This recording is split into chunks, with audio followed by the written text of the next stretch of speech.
বাইতুল মুকাদ্দাস বিজয়ের সর্বশেষ এবং সবচেয়ে বড় এবং সবচেয়ে ভয়ঙ্করতম যুদ্ধ। বাইতুল মুকাদ্দাসের চারিপাশে যত মানুষ জমা হয়েছিল মুসলমানদের পক্ষ থেকে, তার মধ্যে শুধু 4000 সাহাবী ছিল।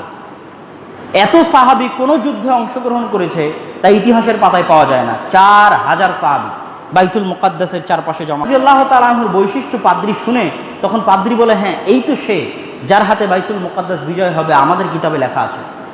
তাহলে এক চুক্তিতে এক শর্তে আমরা বাইতুল মুকাদ্দাস তোমাদের হাতে দিতে পারি, সেটা হচ্ছে খলিফাতুল মুসলিমিন আমিরুল মুমিনিন ওমর রাদিয়াল্লাহু তাআলা আনহুকে বাইতুল মুকাদ্দাসে উপস্থিত হওয়া লাগবে। তাহলে বাইতুল মুকাদ্দাসে 4 খলিফার দ্বিতীয় খলিফা ওমর রাদিয়াল্লাহু তাআলা আনহু উপস্থিত হচ্ছেন। আবু উবাইদা ইবনুল জাররাহ চিঠি লিখে পাঠালেন। ওমর রাদিয়াল্লাহু তাআলা আনহু বলছেন, আমি আসছি বাইতুল মুকাদ্দাসের উদ্দেশ্যে। ওমর রাদিয়াল্লাহু তাআলা আনহু অর্ধ শতাব্দীর খলিফা হওয়ার পরও মদিনা থেকে মাত্র একটা বাহন, একটা উট আর তার সাথে একজন গোলাম নিয়ে তিনি রওনা হলেন। তার পরনে ছিল তালি লাগানো ছিটে ফাটা জামা। অর্ধ শতাব্দীর খলিফা, আর গোলামের সাথে তার চুক্তি ছিল এই লম্বা রাস্তায় 1000 কিলোমিটার রাস্তা, 1000 কিলোমিটারের বেশি। আপনি মদিনা থেকে সার্চ দিয়ে বাইতুল মুকাদ্দাস পর্যন্ত দেখবেন 1000 কিলোমিটারের বেশি রাস্তা। অর্ধেক রাস্তা আমি বহন করব, তারপরে আবার তুমি, তারপরে আবার আমি, তারপরে আবার তুমি। এইভাবে ওমর রাদিয়াল্লাহু তাআলা আনহু গোলামের সাথে এই চুক্তিতে আবদ্ধ হয়ে আসলেন। যেই মুহূর্তে দামেস্ক গেট, এখনো জেরুজালেমের দামেস্ক গেট আছে, দামেস্ক গেট দিয়ে ওমর রাদিয়াল্লাহু তাআলা আনহু নিকটবর্তী এসে গেছেন, কাছে এসে গেছেন, তখন তার পালি ছিল উটের রশি ধরে টানা, আর উটের উপর বসেছিল গোলাম আবু উবাইদা ইবনুল জাররাহ। তিনি কাছে গিয়ে ওমর রাদিয়াল্লাহু তাআলা আনহুকে বলছেন, ওমর রাদিয়াল্লাহু তাআলা আনহু, আপনি এটা কি পোশাক পরে এসেছেন? ইয়ানজুরু ইলাইনা রোমান নাজরাতা কিল্লা, রোমানরা আমাদেরকে ছোট চোখে দেখতেছে, নিচু চোখে দেখতেছে, আপনি কিভাবে এখানে এসেছেন? তখন ওমর রাদিয়াল্লাহু তাআলা আনহু বলছেন, লাউ কানা গায়রু ক্বালাহা, হে আবু উবাইদা ইবনুল জাররাহ, আজকের এই কথা তুমি না বলে যদি অন্য কেউ বলতো তাহলে মানাতো। কুন্না কওমান আযিল্লাহ, আমরা ছিলাম অপমানিত জাতি, আমাদের কোনো মান সম্মান ছিল না, মুশরিক ছিলাম, সমাজে অগ্রহণযোগ্য ছিলাম, আমাদের কোনো ক্ষমতা ছিল না, আমাদের কোনো দাপট ছিল না। ফাআযানাল্লাহু আযযা ওয়া জাল্লা বিল ইসলাম, আল্লাহ আমাদেরকে ইসলাম দিয়ে সম্মানিত করেছেন, আল্লাহ আমাদেরকে ইসলাম দিয়ে ক্ষমতা দিয়েছেন, আল্লাহ আমাদেরকে ইসলাম দিয়ে সাহায্য দিয়েছেন। ওয়া মাহমাবতাগাইনাল ইজ্জা ফি গায়রি আযাল্লানাল্লাহু আযযা ওয়া জাল্লা, ইসলাম ব্যতীত অন্য কিছু যদি আমরা খুঁজতে যাই, অন্য কিছুর যদি আমরা অনুসরণ করতে যাই, পুনরায় আল্লাহ আমাদেরকে অপমানিত করে দিবেন। ওমর রাদিয়াল্লাহু তাআলা আনহুর এই বাক্য স্বর্ণাক্ষরে লিখে রাখার মতো। বাইতুল মুকাদ্দাস বিজয় হলো। বিজয় হওয়ার পর আমি সংক্ষেপে শেষ করে দিচ্ছি। ওমর রাদিয়াল্লাহু তাআলা আনহুর সাথে চুক্তি হলো। সেই চুক্তির এখনো সেই চুক্তিনামাটা, লিখিত চুক্তিনামাটা ফিলিস্তিনের যে কিয়ামা কানিসা আছে, কিয়ামা গির্জা আছে, সেই কিয়ামা গির্জায় এখনো সংরক্ষিত আকারে আছে। সেই চুক্তিতে লেখা আছে, এই বাইতুল মুকাদ্দাসে তাদের সাথে কোনো ইহুদি বসবাস করতে পারবে না। এ আবার আজীব চুক্তিতে এখনো লেখা আছে। এই কথা কোথায় থেকে আসলো? এটা ওমর রাদিয়াল্লাহু তাআলা নিজে থেকে যোগ করেননি, এটা পাদ্রীর দাবি ছিল যে আপনি চুক্তিতে এই জিনিসগুলো যোগ করেন। তার মধ্যে এই বাক্যটা যোগ করতে ওমর রাদিয়াল্লাহু তাআলা আনহুকে বাধ্য করা হয় যে এই জেরুজালেমে কোনো ইহুদি বসবাস করতে পারবে না। এবং নিকট অতীতেও ইহুদিদের উপর সবচেয়ে অত্যাচার, সবচেয়ে জুলুম, সবচেয়ে অপমান অপদস্থ মূলত খ্রিস্টানদের হাতেই হয়েছে। আপনারা হিটলারের কথা জানেন, 60 লক্ষ ইহুদিকে সে হত্যা, সে খ্রিস্টান ছিল।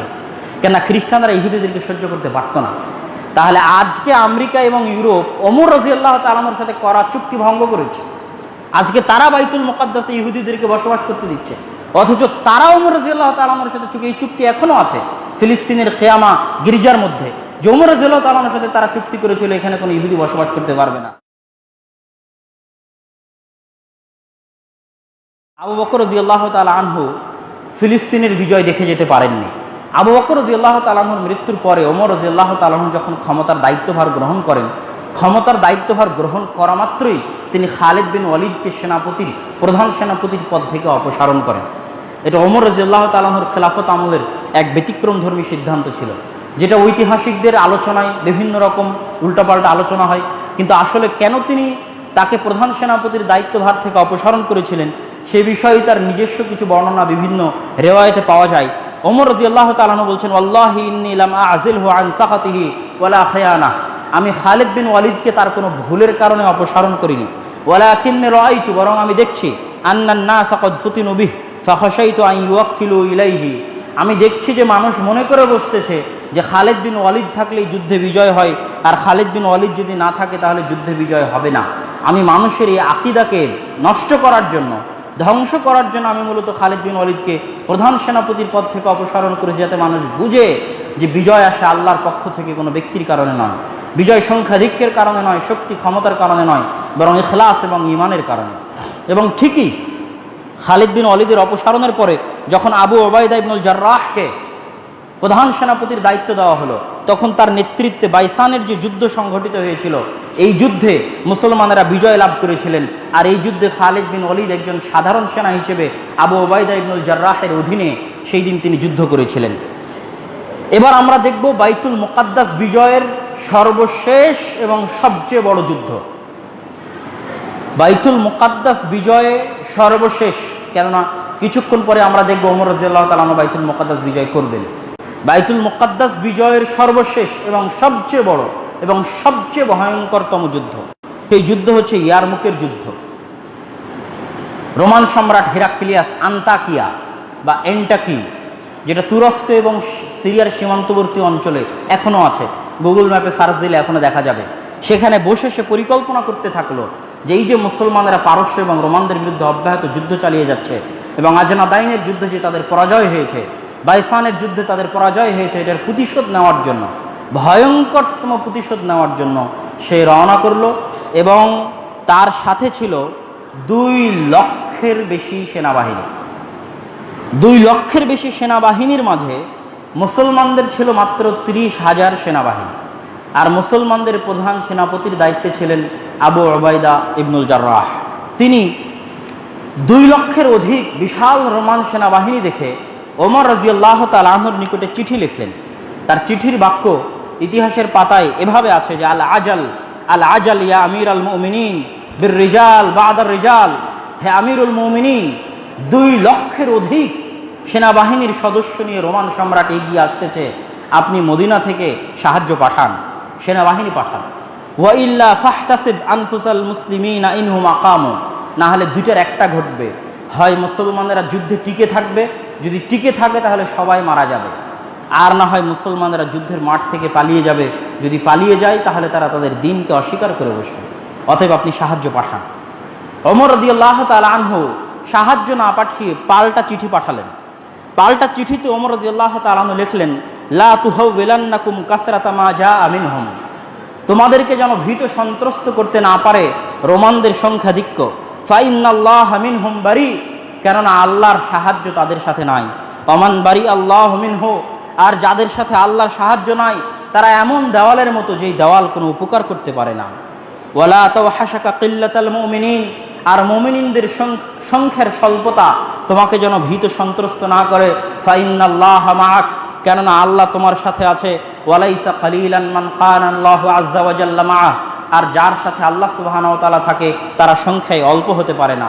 তারপর ওমর রাদিয়াল্লাহু তাআলা একটা আয়াত লিখলেন, যে আয়াত আমরা গত জুমায় পড়েছি, যে আয়াত অবতীর্ণ হয়েছিল যখন জালুতের বিরুদ্ধে যুদ্ধের জন্য দাউদ আলাইহিস সালাতু ওয়াস সালাম এবং তলুত রওনা করেছিলেন। ওই সংক্রান্ত ঘটনার বর্ণনা দিতে গিয়ে পবিত্র কোরআনের আয়াত, ফালাম্মা ফাসালা তালুতু বিল জুনুদ ক্বালা ইন্নাল্লাহা মুবতালিকুম বিনাহার ফামান শারিবা মিনহু ফালাইসা মিন্নি। এই লম্বা ঘটনা আমরা গত জুমায় আলোচনা করেছি।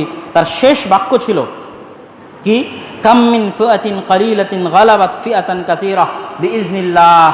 এরকম কত অল্প সংখ্যক মানুষ রয়েছে যাদেরকে আল্লাহ বিজয় দান করেন সংখ্যাধিক্যের উপর, আল্লাহ সুবহানাহু ওয়া তাআলার সাহায্য অনুযায়ী এবং আল্লাহ সুবহানাহু ওয়া তাআলার ইচ্ছা অনুযায়ী। এইবার আবু উবাইদা ইবনুল জাররাহ খালিদ বিন ওয়ালিদের সাথে পরামর্শ করছেন, যেহেতু ওমর রাদিয়াল্লাহু তাআলা আনহুর পক্ষ থেকে কোনো সাহায্য আসলো না, এবং আসলেও হয়তো ঐতিহাসিকগণ বলেছেন যে ওই চিঠির সাথে তিনি 200-300 মানুষ পাঠিয়েছিলেন, সেরকম তিনি কোনো সাহায্য পাঠাননি, শুধু চিঠি পাল্টা দিয়ে পাঠিয়েছিলেন ওমর রাদিয়াল্লাহু তাআলা আনহু, এবং এই চিঠি মুসলমানদের পাকে শক্ত করে দেয়। তখন আবু উবাইদা ইবনুল জাররাহ মুসলমানদের সাথে পরামর্শ করছেন, তার মধ্যে খালিদ ইবনুল ওয়ালিদের সাথে পরামর্শ করছেন যে কিভাবে যুদ্ধ করা যায়। তখন খালিদ বিন ওয়ালিদ ডাইরেক্ট আবু উবাইদা ইবনুল জাররাহকে ডাইরেক্ট প্রস্তাব দিলেন, শোনো, আমি যেটা বলবো আপনি কি সেটা মানবেন? তখন আবু উবাইদা ইবনুল জাররাহ বলছেন, হ্যাঁ আপনি যেটা বলবেন আমি সেটা মানব। তখন খালিদ বিন ওয়ালিদ বলছেন, আজকের জন্য আপনি দায়িত্ব আমার উপর ছেড়ে দেন।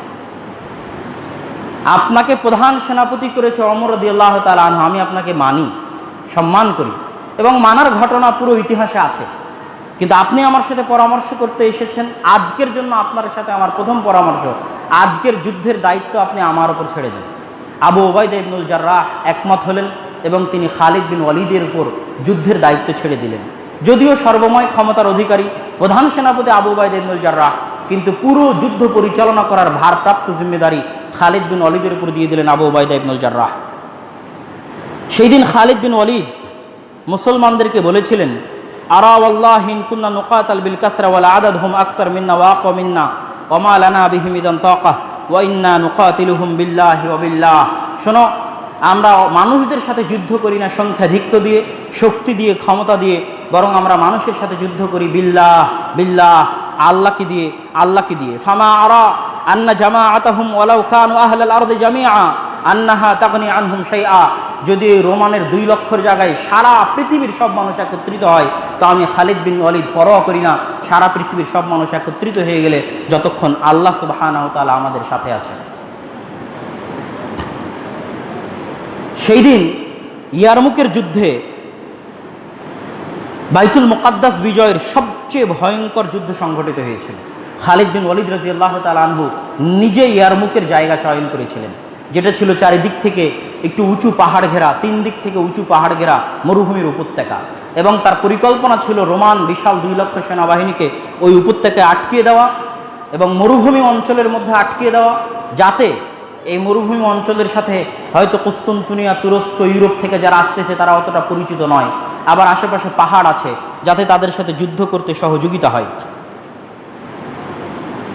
যখন রোমানরা এগিয়ে আসলো, তখন মুসলমানদের মধ্যে কেউ বলছে, মা আকসারা রোমান ওয়া মা আকাল্লাল মুসলিমিন, কোথায় 2 লক্ষ আর কোথায় 30,000, কত রোমান সৈন্যবাহিনী আর কত অল্প মুসলমান। তখন খালিদ বিন ওয়ালিদ আবার মুসলমানদেরকে বললেন, তোমরা বলো মা আকসারাল মুসলিমিন ওয়া মা আকাল্লা রোমান, যে কত সংখ্যাধিক্য মুসলমানদের আর কত অল্প সংখ্যক রোমান।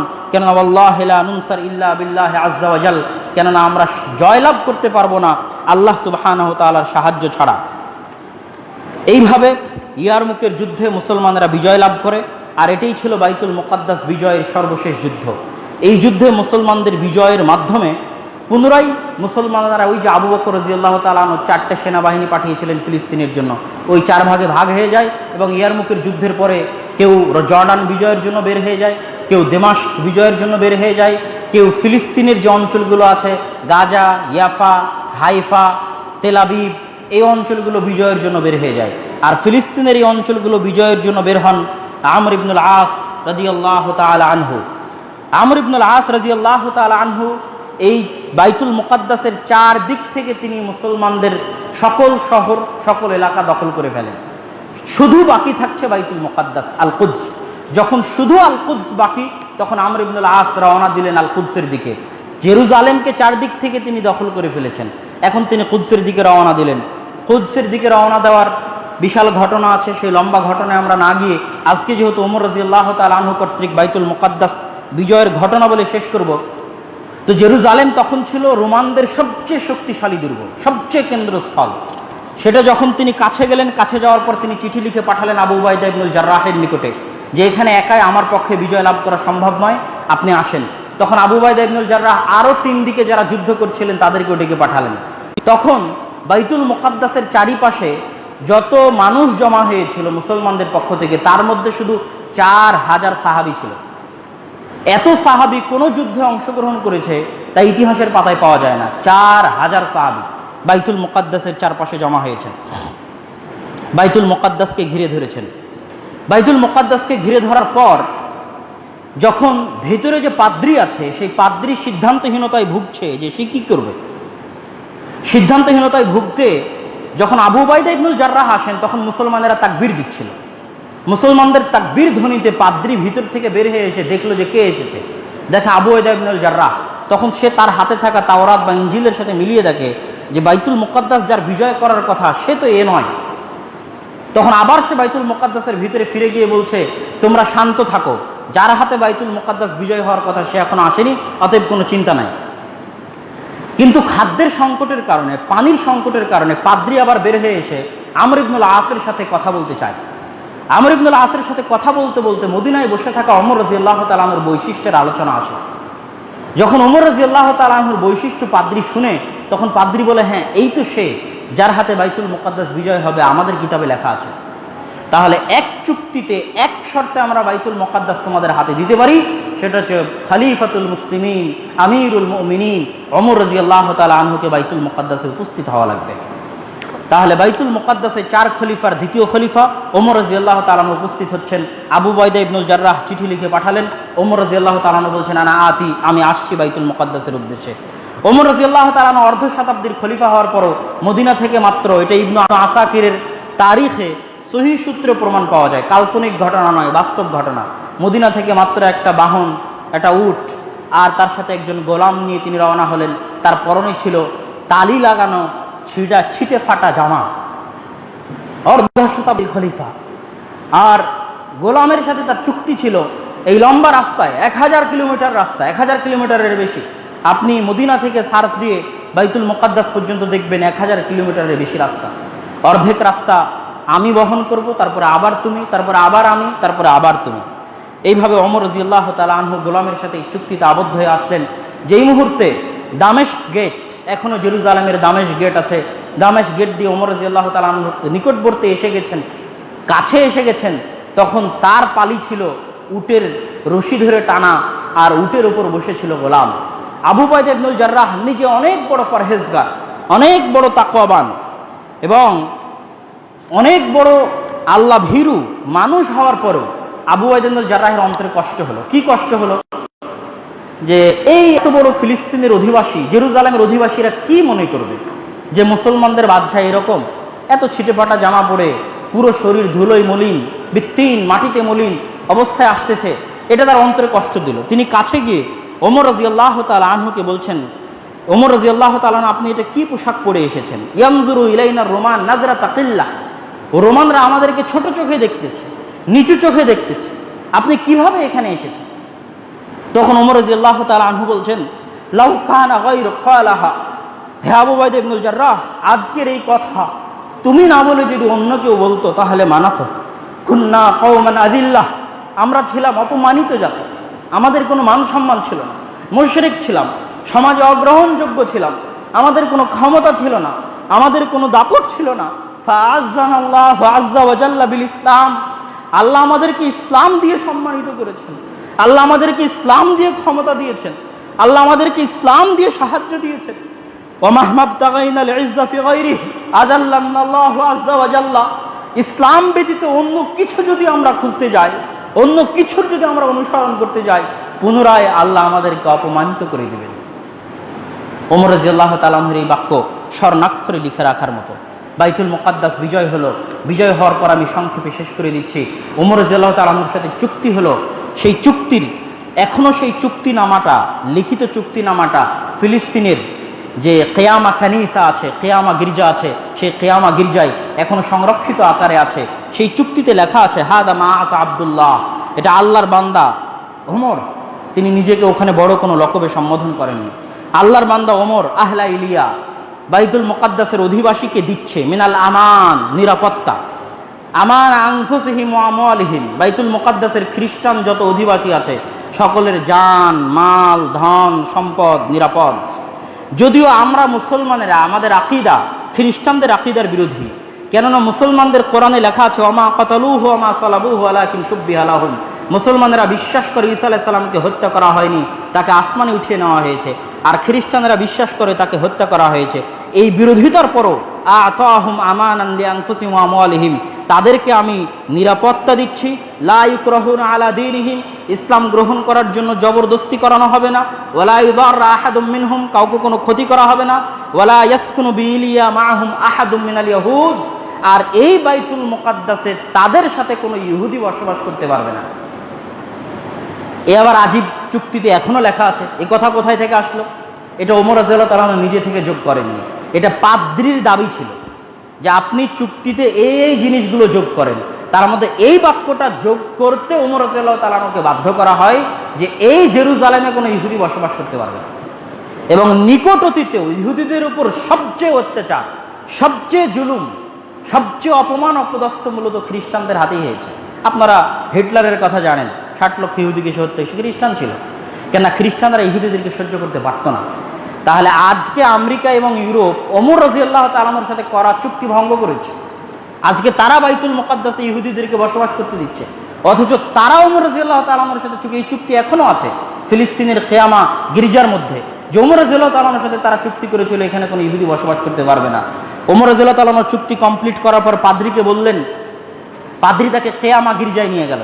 তখনও তারা খুব সম্মান করত, এখনো সম্মান করত।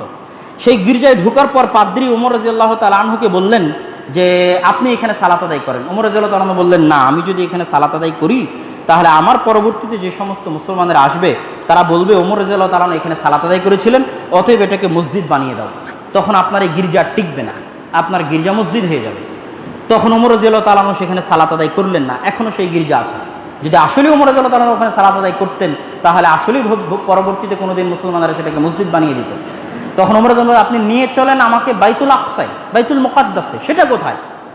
তখন পাদ্রী বলছে, আপনি কি ওই জায়গা খুঁজতেছেন যেই জায়গাকে ইহুদিরা সবচেয়ে সম্মান করে? তখন হ্যাঁ, আমি ওই জায়গা খুঁজতেছি এটাকে ইহুদিরা সবচেয়ে সম্মান করে। তখন পাদ্রী তাকে নিয়ে গেলেন এক বিশাল উঁচু জায়গায়, বড় বড় পাথর রাখা, অপরিচ্ছন্ন অপরিষ্কার অবস্থায় পড়ে আছে। তখন ওমর রাদিয়াল্লাহু তাআলা নিজে বাইতুল মুকাদ্দাস পরিষ্কার করা শুরু করলেন, তার সাথে সাহাবীরাও হাত লাগিয়ে বাইতুল মুকাদ্দাস পরিষ্কার করা শুরু করলো। তখন কাব আল আহবারকে ওমর রাদিয়াল্লাহু তাআলা জিজ্ঞেস করছেন, আচ্ছা কোথায় মসজিদ তৈরি করব? তো আপনারা বাইতুল মুকাদ্দাসের মানচিত্র দেখলে দেখতে পাবেন যে একটা হচ্ছে কালো মসজিদ যার সীসা মাটির রঙের গম্বুজ, আর একটা হচ্ছে স্বর্ণের গম্বুজ। স্বর্ণের গম্বুজটা হচ্ছে কুব্বাতুস সাখরা, যেটার নিচে পাথর আছে, যে পাথরকে ইহুদিরা হচ্ছে সম্মান করে। তো কাব আল আহবার বলছেন যে ওমর রাদিয়াল্লাহু তাআলা আপনি ধরেন এই পাথর, কেবলা এই দিকে, আপনি এই পাথরের পিছনে মসজিদ তৈরি করেন। তখন ওমর রাদিয়াল্লাহু তাআলা বলো কি তুমি, এই পাথরের পিছনে মসজিদ তৈরি করলে তো ইহুদিরা বলবে যে মুসলমানরা এই পাথরকে সিজদা করছে, না, এই পাথরের পিছনে মসজিদ তৈরি করা যাবে না। তিনি পাথরের সামনে গিয়ে একদম শেষ মাথায় গিয়ে মসজিদ তৈরি করলেন, যেটা ওই মাটির রঙের গম্বুজওয়ালা যে মসজিদ দেখা যায়, সেই মসজিদটা ওমর রাদিয়াল্লাহু তাআলা আনহু তৈরি করলেন। পরবর্তীতে উমাইয়া খলিফারা কুব্বাতুস সাখরার উপর গম্বুজ নির্মাণ করেছে, ওই পাথরের উপর গম্বুজ নির্মাণ করেছে। আজান দিলেন কে? প্রথম সালাত, ফজরের সালাত আজান দিলেন বেলাল রাদিয়াল্লাহু তাআলা আনহু, যেটা রাসূল সাল্লাল্লাহু আলাইহি ওয়াসাল্লামের মৃত্যুর পরে এটা তার দ্বিতীয় বা প্রথম, সম্ভবত দ্বিতীয় আজান ছিল, তাছাড়া তিনি আজান দিতেন না। ফজরের সালাতের প্রথম রাকাতে ওমর রাদিয়াল্লাহু তাআলা সূরা সাদ তেলাওয়াত করলেন, আর দ্বিতীয় রাকাতে সূরা ইসরা, সুবহানাল্লাযী আসরা বিআবদিহি লাইলাম মিনাল মাসজিদিল হারামি ইলাল মাসজিদিল আকসা। এইভাবে বাইতুল মুকাদ্দাস মুসলমানদের হাতে, দ্বিতীয় খলিফার হাতে বিজয় হলো, যেটার দ্বারা প্রমাণিত হয় যে, এবং মুসলমানেরা তাদের চুক্তি, সবচেয়ে মজার কথা যে ওমর রাদিয়াল্লাহু তাআলা আনহুর এই চুক্তি সর্বশেষ উমাইয়া, আব্বাসি, মামলুক থেকে শুরু করে উসমানীয় খেলাফতের শেষ দিন পর্যন্ত এই চুক্তি মুসলমানেরা লঙ্ঘন করেনি। কোনো দিন বাইতুল মুকাদ্দাসের মাটিতে কোনো খ্রিস্টানের সাথে খারাপ ব্যবহার, কোনো গির্জায় আক্রমণ, কোনো গির্জাকে নষ্ট করা, কোনো সমস্যা তৈরি করা, দীর্ঘ 1400 বছরের ইতিহাসে ওমর রাদিয়াল্লাহু তাআলা আনহুর এই চুক্তির পালন মুসলমানেরা করেছে। আর খ্রিস্টানরাই সেই চুক্তি ভঙ্গ করে এখন ইহুদিদেরকে সেই বাইতুল মুকাদ্দাসে জায়গা দিয়েছে।